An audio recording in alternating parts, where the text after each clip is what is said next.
To start. So I'm very excited as a fellow curly-haired Latina, curly-haired Latina, leading a show like this. And given especially that the lead character is undocumented, and I know it's a big part of the show and part of the drivers, how do you, as a Latina, feel that the show will resonate, particularly with like undocumented and immigrant youths who may not feel like they're being seen in media? Absolutely. Something I adore about Jess is that she is just this really, bright young woman who has so much potential. She's smart, and she wants to make everyone feel loved, and she is just this. She really is just this tenacious young woman. Yes, she's a dreamer, but that is not all she is. And I really do feel that throughout the show, we get to see all these different aspects and layers of who she is underneath a paper, or like underneath a citizenship status that other people may not be able to see past. And so to be able to explore that would be it's just an honor. And I gotta say, she kills it. She kills it. She does an amazing job. She's gonna be a huge role model. It's gonna be awesome. I just had to spit that out. Is there a lot of action, and did you guys have to train for that? Oh, there is a lot of action, I will say. There's a ton of action. Yeah, every episode just increasingly gets more intense as we go, and I think it kind of kicks off even after episode 5. You see a good amount of action, but after that, it's like... It's very roller coaster, right? It is a very big roller coaster, for sure. Yeah, obviously we can't spoil too much, but it's almost like... It's almost like when you first get taken away, when you step in, you go like, whoa, right? That's like the first bit, and then it's just this. And it goes. Then once it hits, oh my gosh, like it really doesn't stop. And I just remember we'd get like scripts and we'd just be like, oh, okay, we're going here. Oh my gosh, like it didn't stop. Yeah. It was crazy. Yeah.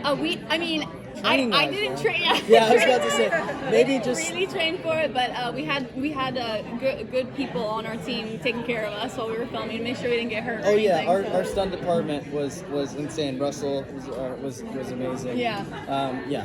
It was a blast, and I think the audience too is. I would even go as far to say our action sometimes it parallels the films, or sometimes goes a little above. That's true, a little above the action. I don't know. Can't give away too much. Yeah. On a scale from 1 to 10, how much do you think the show, like, how much is the show going to cater to history nerds that are going to geek out over? I would say 10, especially if you're interested in a different type of history with like the indigenous people that was never told authentically. For me growing up, I never heard the truth about my indigenous culture. I never really understood it because I just was never told in history books. And so I think like now to be able to have the exposure, especially on a show of this scale, and for people that are the creators that are honoring it, I think it really is going to make people think, oh my God, yes, that's exactly what happened. When Cortez came over and the indigenous women and men were there originally, they were the founders of this land that they call the United States. So it was great. And also we had my goodness, the writers would talk to actual history professors and stuff. Like we had professionals on this. This is no like, oh, then let's just say this happened. No. Like there are so many people that cleared it, and we do not just mess around. We dive into the true history of so much. If you're Cortez and Malinche and a lot of other historical icons. If you're a history nerd, you will get a full cup. Yeah, that's for sure. So, as you continue to delve into these characters, is there anything you found you were surprised to learn about yourselves? Man, yeah, I definitely say, we were kind of talking about this earlier, Liam Sadusky, he's a descendant of Peter Sadusky from the original films, and he's a prime example of how treasure hunting, because we kind of really make it look pretty in the movies, and it's cool, and it's action-packed, and we don't hang too long with severity. And I think what's interesting about Liam's character is they show the real impact of loss that can happen from journeying in this lifestyle, and he wants a lot, nothing to do with it, right? And his emotional escape is kind of in music, because he closes himself off to a lot of people, because people he's really close to are just not a part of his life anymore. And I think he was such an emotionally guarded character. When Jess comes into his life, she kind of pulls him out of that. And I think where I parallel with the character is I normally keep a lot of my stuff in. And Liam in this journey and this amazing cast has kind of helped me be more expressive as myself as well. At least that's a lot of what the show's done for me. You know? Yeah, I would say I grew into myself as well. I mean, Jess, because she's her citizenship status, she's, you know, programmed to stay under the radar, to not make yourself loud, to not, you know, speak your truth. And I think, you know, for the most part, but for her, I mean, in her family, she's always felt safe, right? So now this adventure takes her outside of her family and having to figure out whether she's willing to risk it all or not. You know, I think, you know, that is part of like the, you know, the wish fulfillment, right? So you don't know, like, what are the stakes? Are they worth it? Will I go for it? And I think she was growing into herself and the confidence that she has to do this. And that's kind of what I felt like because of what this job entailed, you know? Yeah. How far after the movie is this? About 20 years. Yeah. That's about what it was. It's very as far as the timeline goes. It's, you know, the first two movies were based during that time, and ours is 20. Is it 2022? Yeah. It's About 20. You know, we're in the 20s. Just pick. You know, we're getting there. Yeah.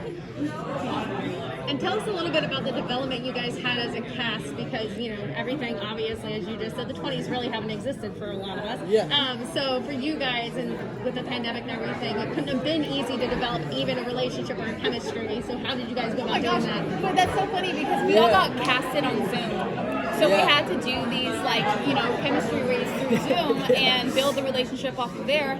I mean, I think I don't know if we just got really lucky, but like as soon as all of us met, we hit it off. Yeah. You know? And I gotta give it to Jerry and the Wibbs and Veronica casting and just, you know, ABC, everyone, just the casting process and putting us all together. Yeah. It wasn't difficult. I mean, I remember like I've been very blessed to be a part of some amazing cast, but you know, I'm biased, but this is my family, you know, and I think it kind of happened immediately. Like we had a group chat going, we're arguing about who's going to be the first to start it. Yeah. Because it was I'm only. gonna start it. Yeah, it was only. And she did. You ended up starting it. Oh, and right. Then I was like, do you want to, should we start it? And she's like, yeah, and I already started Yeah, he it. just She's started like, it after asking.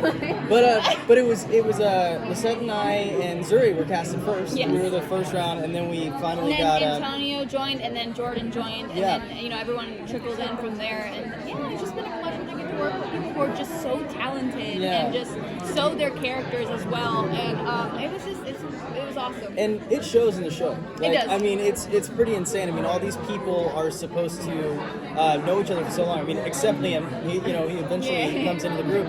But their friendship, on and off camera, it's not lost on anyone. I think the audience, the minute they see them interacting, are gonna get infected with how much fun they have. And like, what was your biggest takeaway from this experience? So many.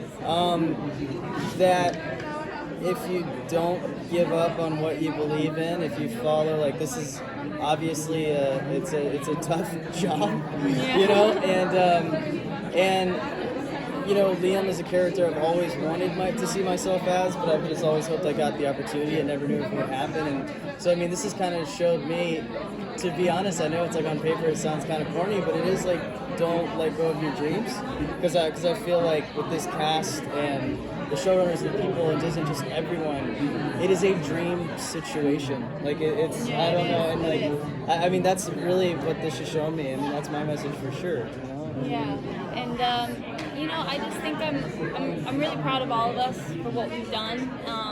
You know, for me and playing this part, I just could only hope that my grandparents and like my parents were proud. So and that's like the one thing is I hope when they watch it, and I mean even other Latinos, I hope when they watch it they're proud. Yeah.